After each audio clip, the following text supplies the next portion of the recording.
Hello everybody, welcome to today's stream. It's chaos, it's crazy, I'm all over the place. I'm gonna move this stuff around. Give me just a second. I hope you can hear me. Let's put that over there. That was subtle, wasn't it?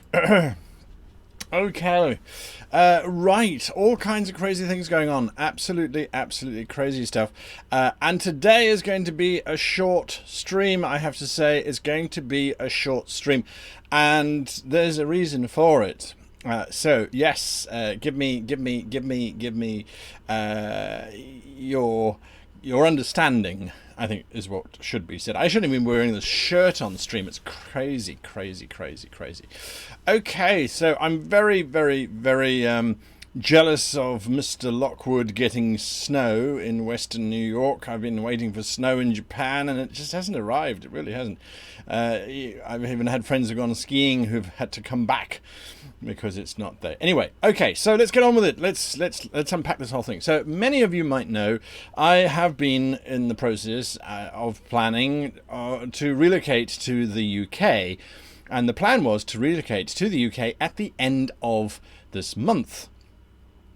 But things have transpired whereby I will now be relocating to the UK on the 19th of January, so 11 days early, which has thrown a little bit of a spanner in the works considering what is happening this month. The book coming out at the end of the month, and a whole new series launching on YouTube. Some of you might have seen the image that went around. If you haven't seen that image yet, let me know and I'll bring it up on the stream, because it's something that's quite fun. So yeah, an early move is always a bit of a shock, especially when you've got to try and clear out stuff and move stuff out and make all those kinds of wonderful plans. But it is what it is, and we will make it happen. It does mean the stream needs to be shorter because I have a lot to happen. I have a lot to get through. So DJ Downunder says they have not seen it. Okay, we'll bring it up. Give me a second here. Probably can use this picture. Yes, I can. And so I will go and find this for you. Give me 1 second. There we go. I don't know what's shrunk down there. Let me do this and just reset that, and boom. There is the image.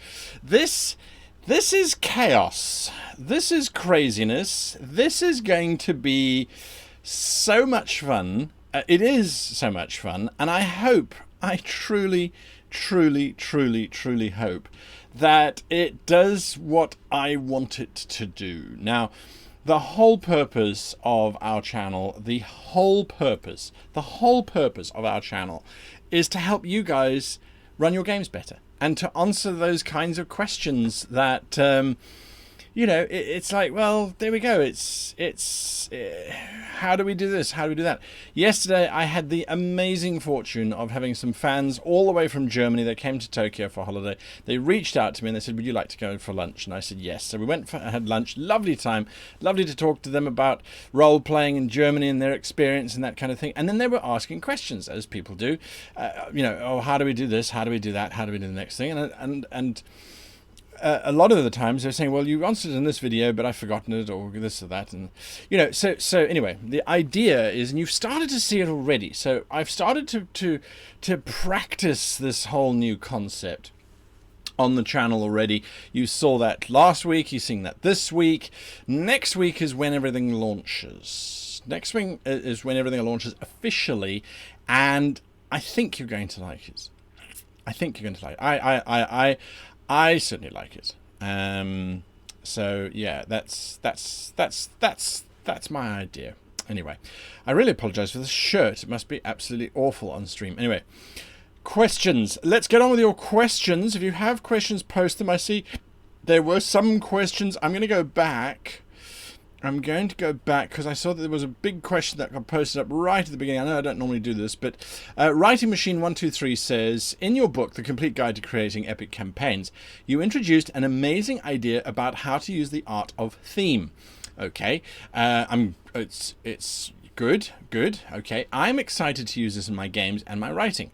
It would make my day if you could blab on and on about this for 10 minutes. What is the best approach to using this in my games and my writing? What should I research? Writing Machine 123. I have done a video, and if anyone wants to go and find that, I'll give you 1,000 experience points if you go and find the video. It's literally a video called Theme. Now, this video would have come out about 3 or maybe 4 years ago, but it's still valid today. Nothing's changed. We still use it the same way as we have always done. So if anyone finds the link to that video, you're welcome to do that. So Julia literally there using the correct video term anyway for what's happening with this shirt. I didn't think about it. I thought the most important thing would be to put a shirt on, not to put too fine a point on it. Anyway, Honourable 596 says, is there any way that you could start earlier? I can't afford to stay up late and catch the entire stream with my work schedule. Honourable 596, things are going to be changing. When I get to the UK, all kinds of things are going to happen. We're going to change time frames, things are going to move around. I have to make sure that what I'm doing is not going to be too disruptive with the people that I'm staying with temporarily whilst I'm in the UK. And, you know, so it's about that kind of thing. It's about all those kinds of things. So things will change up quite significantly. They'll be far more Eurocentric in terms of timing than anything else. Let's see, next question. White Tiger 225 says, trying 5th edition because of your 2 game streams. Am loving it, thank you so much. 5th edition's a great system. The more I was hearing yesterday about the Dark Eye, or the Schwarze Auge, which is the German role-playing system, the more I was thinking, well, that sounds like a cool system too. So there are lots of cool systems. There are lots and lots and lots and lots of cool systems. 5th edition, I think, is the most accessible, though, because everybody plays it. Everybody plays it. I like the animated background, says Norsk Bien. It's a mistake. You shouldn't be seeing this, actually. So just pretend it's not there. Just pretend it's not there.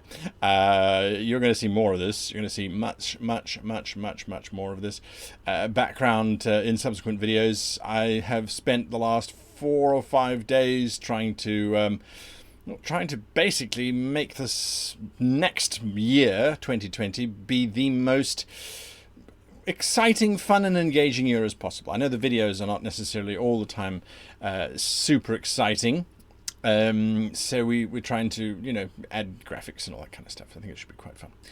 Right. Let's see. Quick link for 1,000 experience points. And this is the other thing. I have to spend time with YouTube because I can't figure out how to access their new live broadcasting system. So if anyone does post up the link in YouTube, I actually can't share it. I've just realized that now. So that's a bit of a muck up. I think Twitch is okay. So we'll see there. Some people are saying that things are freezing up, but everything seems okay from my side. Next question. Brett Palmer says, would you recommend a new player to play themselves? A known fictional character that they like, or a new original character of their own creation?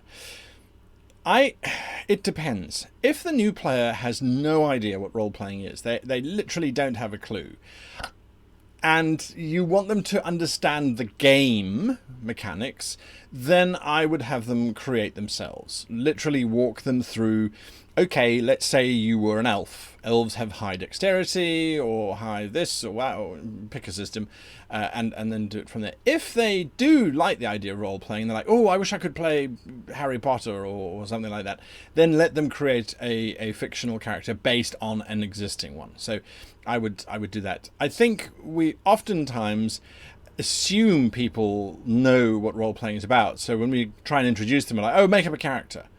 And they don't really know where to start. And I find that sometimes that can be quite a big barrier to entry, actually, is that they spend more time not knowing what they're doing with no clear goal either, because they don't know the outcome.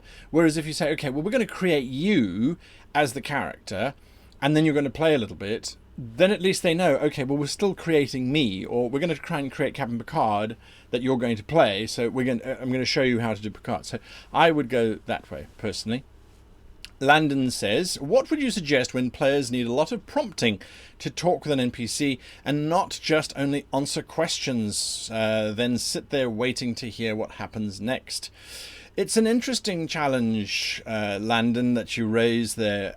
Players who don't engage NPCs, there are a few reasons why they don't. Either they have become accustomed to the NPCs just force feeding them information, which may have occurred here by the sounds of things, or they simply don't know that they can engage with the NPCs. They don't know how, or they're too embarrassed to do conversations live. That certainly happens as well. So I would actually talk to your group outside of the game. I would say, okay guys, listen, I'm picking this up. This is the situation. What's going on? What is it that usually I just give you all information? Is it that when you talk to the NPCs are evil and twisted and always want to corrupt you? I had that problem. I had players very early on when I was running games who didn't want to talk to NPCs because all of my NPCs were always sort of lawful evil and would listen to what the PCs were saying and then try and manipulate it to their own advantage. That was a real problem that I had. So I had to learn how to change that approach, and that seemed to work quite well. The Mr. Winner says, how do you deal with a party splitting in 4 groups? I love it when my party splits up. I actually encourage the party to split up from time to time. It creates such an amazing dynamic. It really is super cool, super fun. When the party splits up, they've effectively reduced themselves by as many splits as they have. And so as a result, you bounce between them. So I always get them to roll initiative. The moment the party's split up, I get them to roll initiative. Even if they're not in combat, and even if your system doesn't have initiative, I still work out a sequence of events. So you're number 1, you're number 2, you're number 3, number 4. And then what you do is you tell just a little bit of the story with number 1. Then as you get to a cliffhanger or the NPC looks at you and says, well, wait until you hear this, you immediately cut away to number 2, and then to number 3, and then to number 4. So you leave them hanging, because what it does is it keeps each one engaged. Each one at the table is sitting waiting for their turn to come back. That's what you're looking for. That's how you want to run split parties. And there is a video on that. Why is a split party good, or why is splitting the party good? It also came out a couple years ago, so there is something to that in mind. Some advice coming through there on how to deal with people who don't engage in conversation. I like that. Sage Lightwalker says, I think that's the next question. And remember, if you are new to the stream, and I see that there are some new faces, or names anyway, in the stream. If you are new to the stream, please, if I don't answer your question, as you can see, they come flying in from both Twitch and YouTube. So just ask it again. Do not be afraid of spamming. It will eventually get answered, hopefully. Sage Lightwalker says, my PC for storyline reasons is going from a very loyal charisma score to a very high charisma score. Maybe it's a very low charisma score to a very high charisma score. How do I role play this? Well, charisma, generally speaking, is a sum of multiple parts. You can have a high charisma whilst being physically very repulsive. Your face can be all over the place. But if you are charming, if you're caring, if you're understanding, if you're sympathetic, you could still have a very high charisma. People would still like to listen to you, or to be in your company. So going from a low charisma to a high charisma could be about the character becoming more accepting of others, more understanding of others, more empathetic towards others, and sympathetic towards others, and wanting to help others more. So their character becomes a nicer person. And when we say, well, what's a nice person? A person is someone who listens to their friends, who helps their friends, who tries to anticipate what their friends are going to need and then provide that for them. So I would look at it on that journey. If it is low charisma to high charisma, it could very well be that the character starts learning how to stand a little bit straighter, and pays a bit more attention to their hair, and starts to really focus on the physical presentation. They start to work out, they lose, tons of weight. So there is that option too that you could look at. DJ Downunder says, I've had some confusion for a while with the concept of the sentence. It's the last 3 components that stump me. I often can't come up with a deadline, method, and hurdle. Deadlines are there to put pressure on the group. So the sentence, someone wants something badly by a specific time, using a specific force, but is having difficulty getting it because of a certain amount of opposition. I've completely muddled that whole thing up, but that's the general idea. The time has to be a time pressure. So whether it is months or years, it doesn't matter. Even if it's, say, 20 years, it doesn't matter. There's still a time pressure. There should still be that sense that something is going to change in the future. So think about that sort of thing. If your ritual doesn't seem to be time-based, well, figure out what could be time-based. Could the caster of the ritual be near death? Could they have some kind of ailment? There's those kinds of things. So, yeah, have a look at it from that perspective.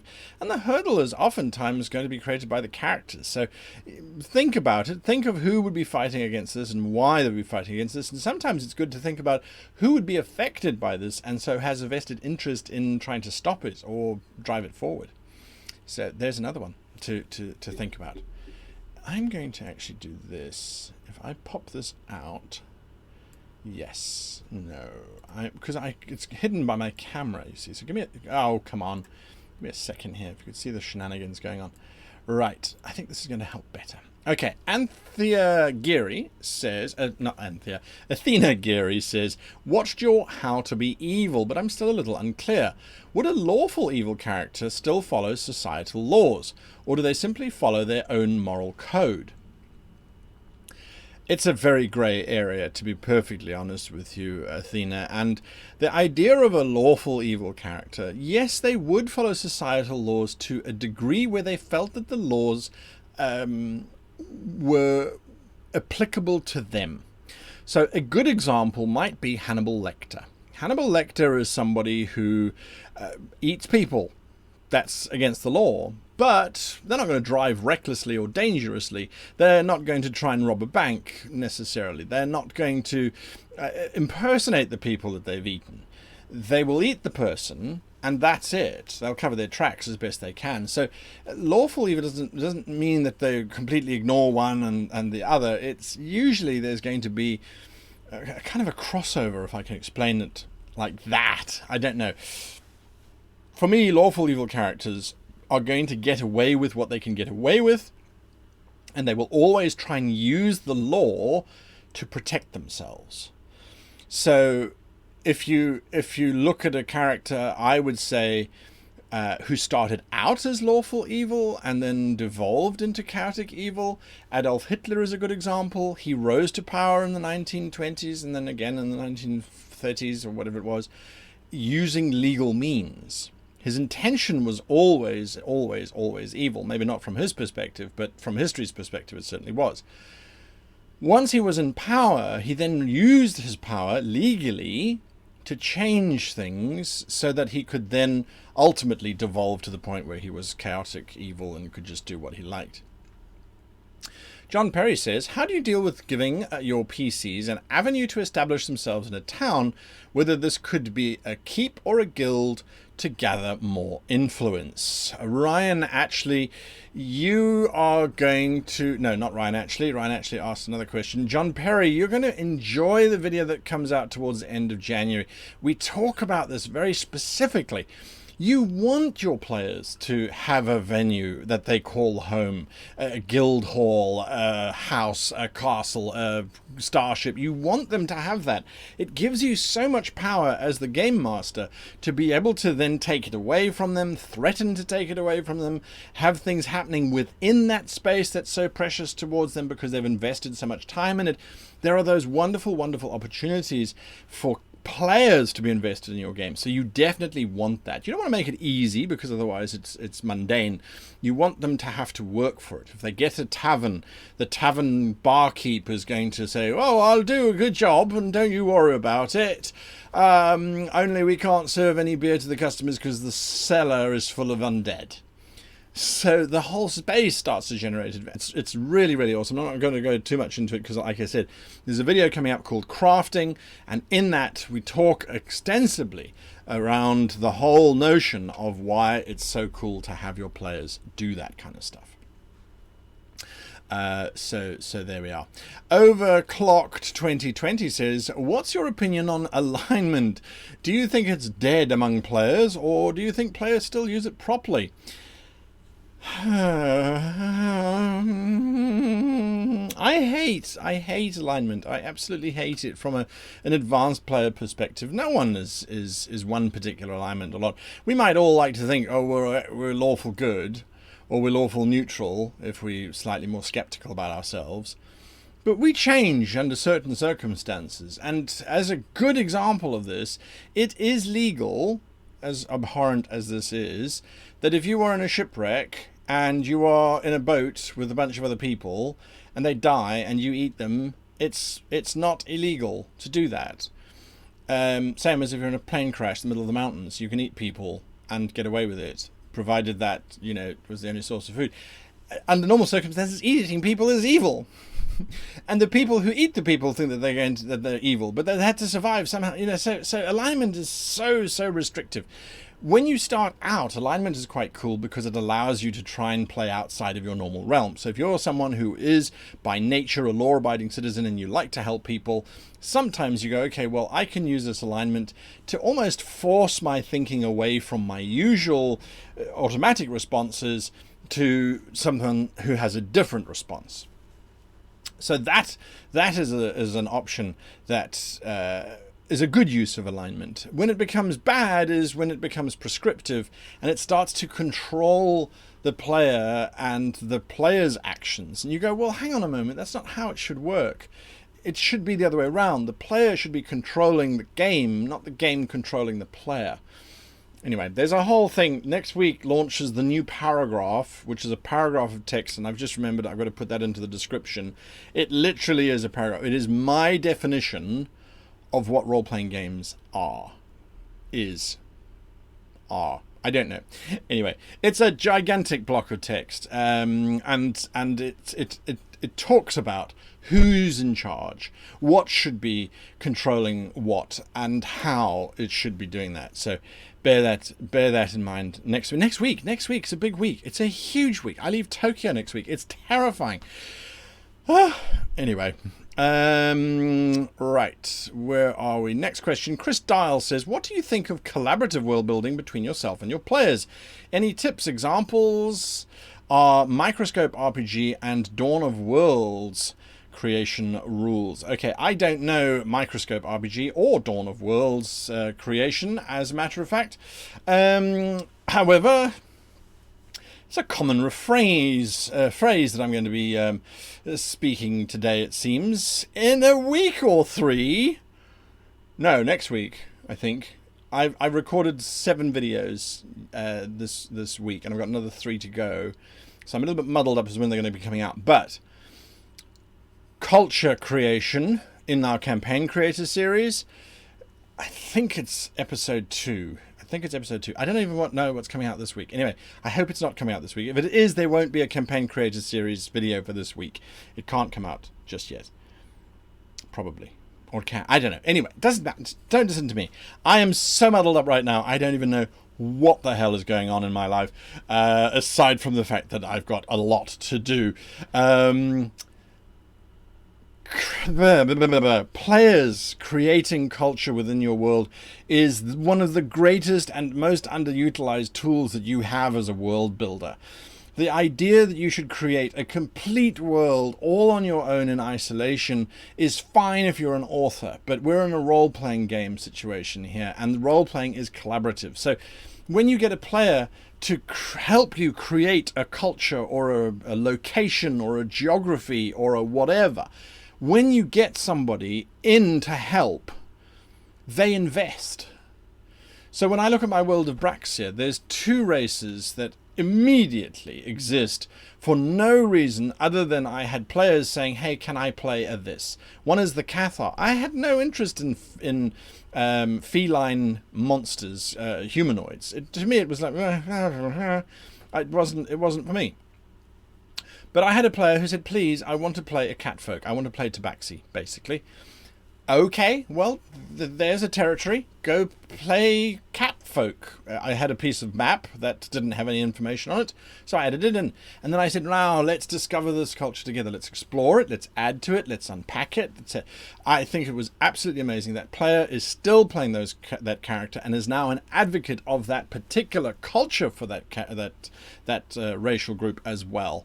So it's super powerful, super useful for getting people involved. Stephen Roof says, I came to you with a question about magical mishaps.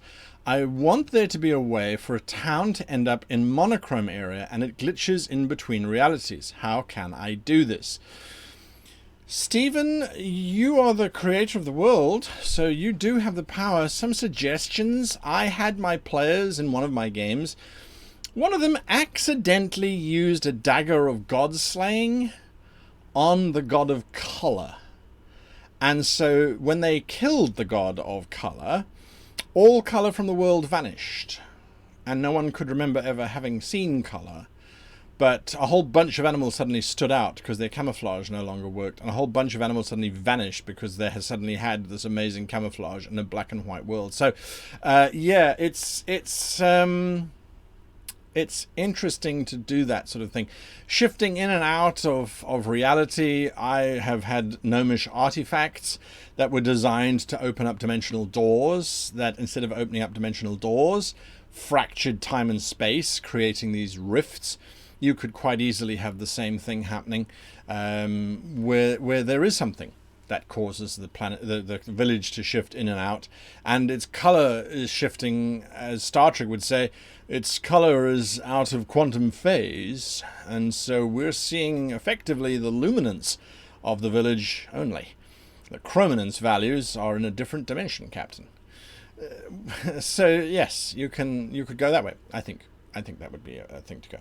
Lee Selensky says, how would you encourage a completely new player to roleplay and to teach them how to play without overwhelming them with rules and options? You've said it exactly right. Don't overwhelm them with rules and options. We were talking about a little bit earlier on in the stream today where we were saying that a brand new player, if they don't know about the idea of role-playing, if they've never had that opportunity as a child to do make-believe, where they pretended to be Robin Hood or Captain Hook or Skeletor or any of the ones that I used to choose anyway. Not Robin Hood, I was always the Sheriff of Nottingham. But anyway, when someone has no experience whatsoever, get them to play themselves. Quite literally, just get them to play themselves, stat themselves up, take them through the statting process, whatever system you're using, get them to stat themselves up, and then throw them into the situation. Just get them straight into it, and don't worry about all the finicky rules. And if they do something that would require you to go and look up the rules, don't go and look up the rules. Make the rule on the fly. They won't know any better. All they're looking for is to understand what on earth is going on. I had a session the other day where I was trialing out my new role-playing session. Here are the remnant notes of that session. Yes, it's quite literally 4 pages of notes. We had a new player with us, and this whole system was designed for new players. It's not very complicated. And what happened was the other players were so interested in the mechanics. They're like, but how could we do this? And what would you do that? And what mechanics? That oftentimes they would derail the game because they would see an opportunity for the mechanics to be used, and they'd want to do that and stop that. And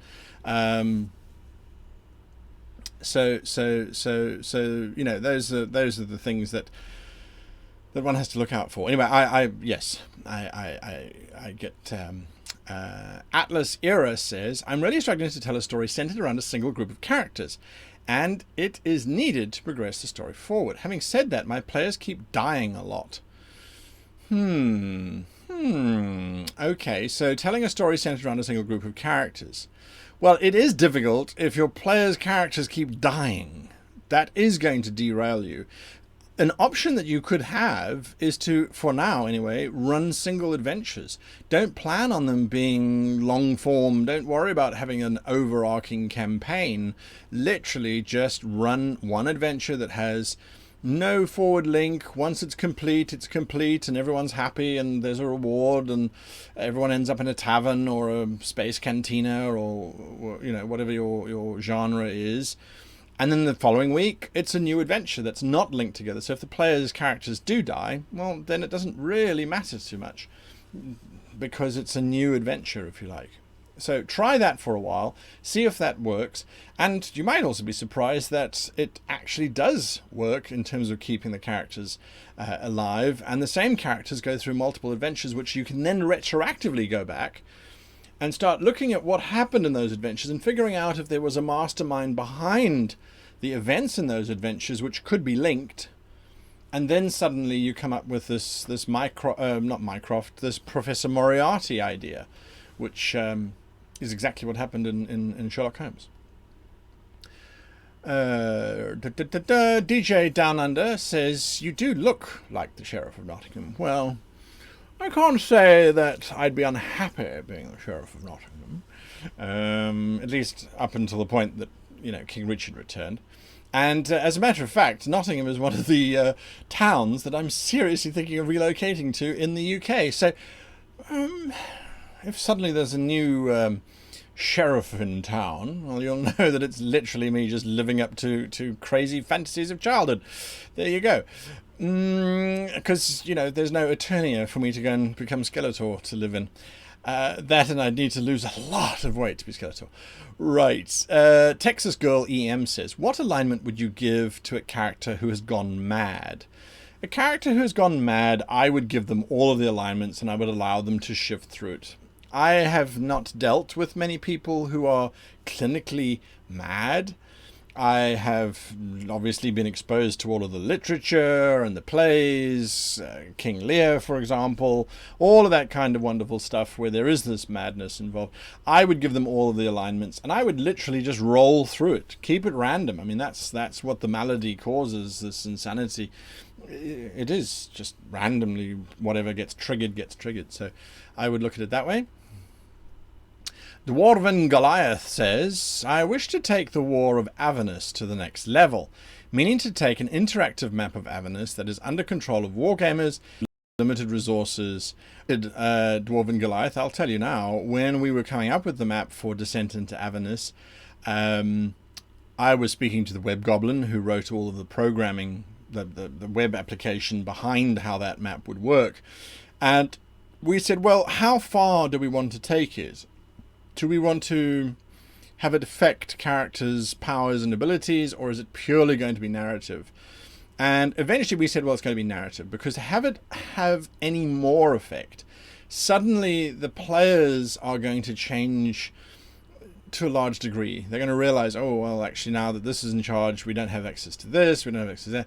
It's exactly what happens, but it shifts the tone of the game away from being a game where the characters are on adventures to where the characters are trying to influence the outcome of the war. Usually that's what happens. So bear that in mind. If you take it too far, it suddenly becomes estate management rather than role-playing, which is absolutely fine. And if that's what your players want to do, 100%.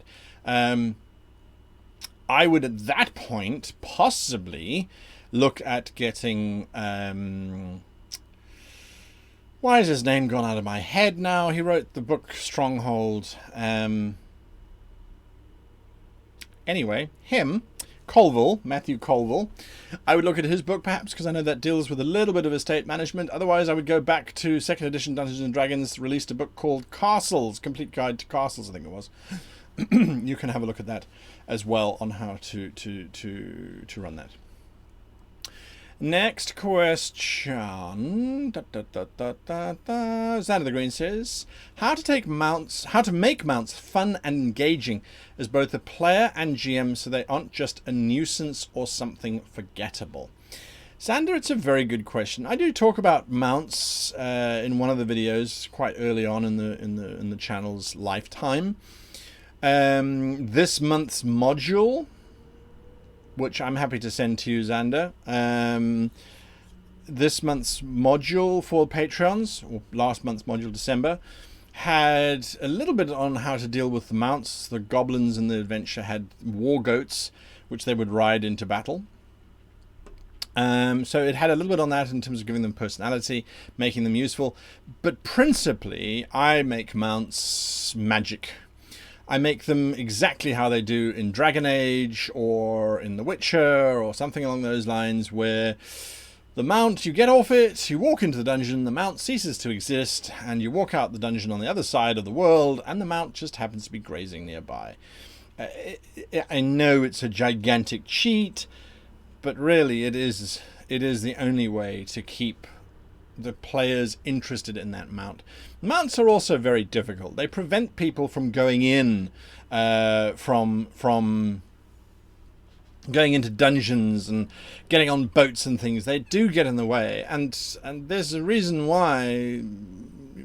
Aside from Bucephalus, I'm trying to think of other great historical mounts. Bucephalus was Alexander the Great's horse. I don't think Caesar had a particular favourite. They're so disposable, I suppose you could say. If anyone knows of any historical figures who had a favoured horse or mount, usually it's a horse in real life, let me know. I'd be interesting to know. Pegasus, of course, yes. Pegasus was a mount. Pegasus worked because, again, whenever there was something that Pegasus wasn't involved in, Pegasus would take to the sky. And that's it. That's it. Wouldn't come back. Hannibal's war elephants, Angus, is a good example, but they were so disposable. He didn't care if they died whilst crossing the Alps. And I don't recall him having a favoured elephant that he would ride. He might have in real life had one, I'm going to ride that one all the time because I like the way that it charges. Silver from the Lone Ranger, good example. And what used to happen to Silver when the Lone Ranger was kidnapped and taken away? Silver would either come to the rescue or would just mysteriously be there. There was no sort of looking into that from anything else along those lines. Then he just needed to be around. So yeah. Shane, I get you, I understand you, and yes, it's yes. Artax is another one, the most tragic mount death of all, from the Neverending Story, I suppose. But even there, it was a case of, okay, well, we're done with the mounts now, so bye. There we go. Okay, let's see. Next question. Has just vanished. So, Dragon13 says, something a little different. Why are you moving to the UK? Well, I'm British now. I was inducted into the UK as a British citizen, and so have a British passport, will travel type of thing.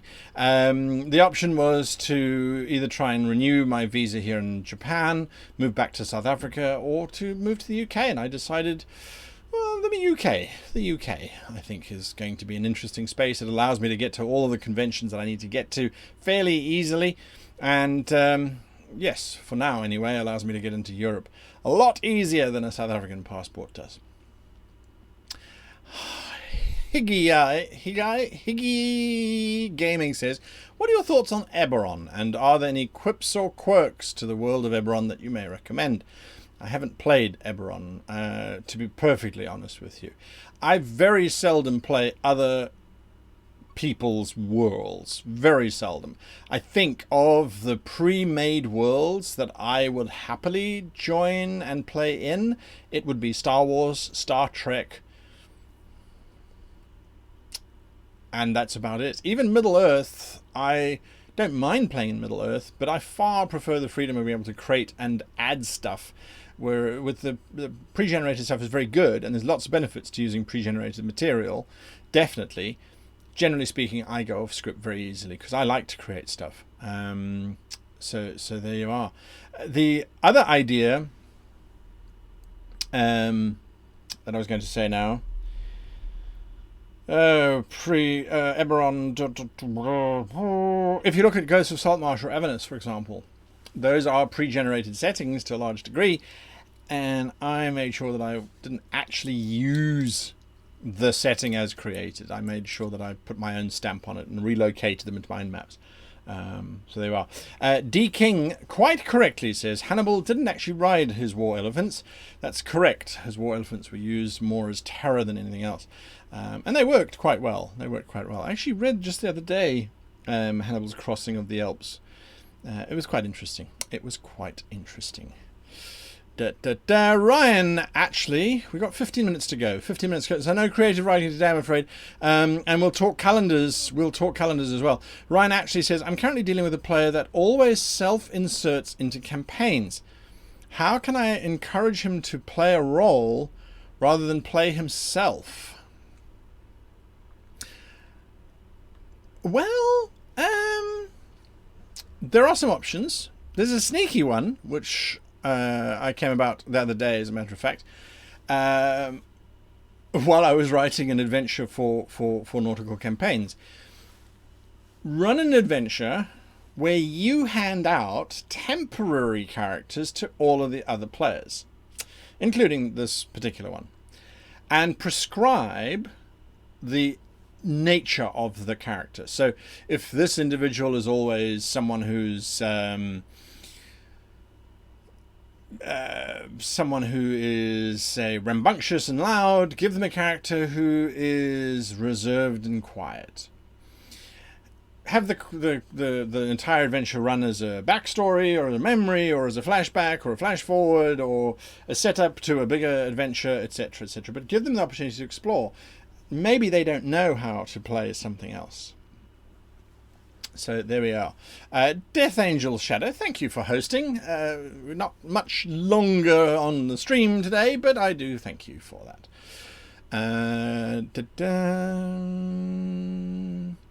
John Perry says another question. Should you as a GM soup your quest givers, main NPCs? To the point that they're no longer a weakness if your PCs try to kill them? No. Nope. If your PCs kill the quest giver, was it legal, the slaying of the quest giver? If it was, well, then that's fine. They've killed them. Give them another quest giver elsewhere who will give them the same quest that this quest giver was going to give them before they were killed. Don't worry about it. You have an infinite amount of quest givers. If, on the other hand, it was illegal for the characters to kill this quest giver, I would thoroughly encourage you to have bounty hunters now start to track down the party, because they have just been branded by the kingdom that they're in as murderous bastards and that they should be executed for their crimes. Have no compunction about throwing the law at PCs who just randomly kill people. Do it a couple times, and those bounty hunters should be far stronger than the player characters. Teach them a lesson. I have very little patience for players who just kill because they can. Okay, next question. Crystal, how do you use the 5 senses in your descriptions of places, peoples, etc.? It's an entire video on its own, but the idea is, of the 5 senses, taste is the one that's perhaps the most difficult, but you can still say you can taste in the air a sense of decay and the copper tang of blood. I mean, use your imagination as well as do some research if you really want to. Generally, I will go with 2 or 3 senses in a particular description. The leaves crunch underfoot, your skin feels the cold embrace of the icy air, and you hear the howling of the wind through the bones of the trees. I mean, I try to go for 3. Don't go for all 5, because we're going to be spending 20 hours just introducing everything. So yes, be aware. Don't overuse them. Use them as needed. Catherine Bischoff says, I have a recurring nemesis, an evil gnome. I want to evolve into a big bad endgame by the time my players reach high levels. Any ideas on how to do this? Well, yes. As they encounter him, the gnome should be getting stronger. I would also suggest that you have at least 3 moments over the next couple of weeks, or however long your campaign is going to run for, where the gnome is not in the adventure, but is spoken about in the adventure. The players might be sneaking up on a group of ogres, and they try and listen to what the ogres are saying. And the one ogre can say, "You heard that the little short one has grown in power. Do you think we should align with them?" That's all you need to say. Don't say anything more than that. The other one could respond, nah, he's just a little upstart, don't need to worry. And then the next time that something mentions it, it could be a town crier. Bounty's been placed for the gnome, knows whatever his name is. Just keep him coming back, not directly influencing the player characters, but just present. And each time you mention them with more powerful situations. So that we get the sense of progression. And just drop it in every now and again. Just drop it in every now and again. So yes, there we go. I love, by the way, seeing in comments when people are saying, oh, thank you, so-and-so, for your advice. It's really useful. And then so-and-so saying, oh, it's my pleasure. Lord Nidecon popping into existence there. I love that, because that's what the whole thing's about. It's helping each other out. And I can't get to all the questions. So there you are. Right. We're at 9 minutes to go before the end of today's session, so I'm going to make it quick. Kevin Edwards says, I want to create a character with a disability impairment, specifically being deaf. I was wondering what your opinion is on characters with said disabilities and impairments. As long as it doesn't stop the party from going on adventures, that's fine. When you create a character and you choose to give them some kind of disability or impairment, it's your choice to do so, and you are absolutely and utterly entitled to do it. However, you are not playing in isolation. And you are also probably not playing in a world that has things like Braille or other devices, hearing aids, etc., etc. So, if your disability, if your impairment that your character is going to have is going to cause the party to have to stop and try again and again and again because your character can't hear them and is going to cause the party to die, as much as that might actually be a situation that would occur in reality, it's incredibly frustrating because you chose to add that on. It's also going to be frustrating for the GM if you're creating a character with a disability that gives you immunity to certain things. A deaf character might, for example, be immune to a siren's call or to other words of enchantment. There could be an argument made that if a spell has a verbal component to it and it has a mind-affecting ability, the deaf character would be immune to it, like a blind character would be immune to a Medusa's gaze, for example. So speak to your GM, always speak to your GM about the impairment first, get their approval to do that, then speak to the rest of your party and explain how you think it's going to make the game more interesting and more entertaining. And by entertaining, I mean not as in mocking people with impairments or disabilities, but I mean as in making it a more challenging game, a more socially aware kind of game than just, oh, well, I'm deaf because I get this or that. So that's really where I would go. That is really, really, really what I would do. Shane Sangster says, how do you run mass combat while the party is behind the lines?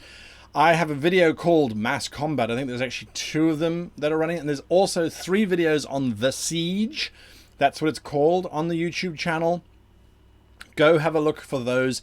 I unpack the whole thing there in terms of how I do it. It's not mathematically accurate, but it is narratively more interesting than rolling 400 dice.